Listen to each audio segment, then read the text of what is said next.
Gaëlle, 27 ans, est employée comme vendeuse de pièces et gadgets électroniques, des ordinateurs principalement, dans une boutique à Yaoundé. Elle travaille 6 jours sur 7, 10 heures de travail par jour, soit de 7h30 à 17h30, pour un salaire mensuel de 80 000 francs CFA, un salaire qu'elle trouve juste pour couvrir l'ensemble de ses besoins mensuels. Si comme elle, Dassi, auto-employés et commerçants se sentent concernés par la fête du travail ce 1er mai 2024, ils déplorent tous la cherté de la vie et plaident pour de meilleures conditions de travail, notamment en matière de sécurité sociale.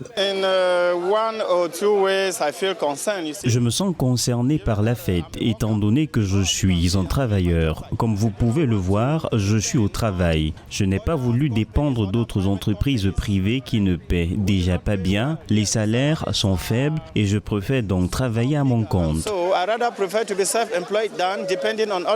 De façon globale, j'aimerais qu'on a comme tout bon Camerounais, le salaire. On essaie de faire avec. C'est vrai, c'est pas petit, c'est pas beaucoup, mais ça permet de mettre un peu tout le monde OK.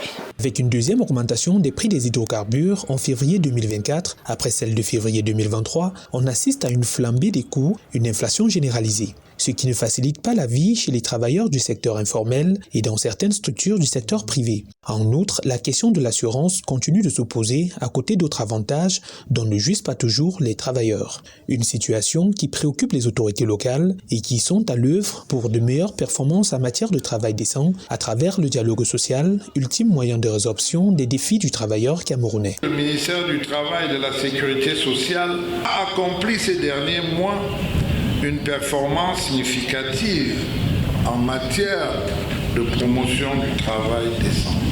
Pour certains secteurs, des hausses de salaire jusqu'à 30%, des avantages revus en termes de congés de maternité qui vont être prolongés à 6 mois.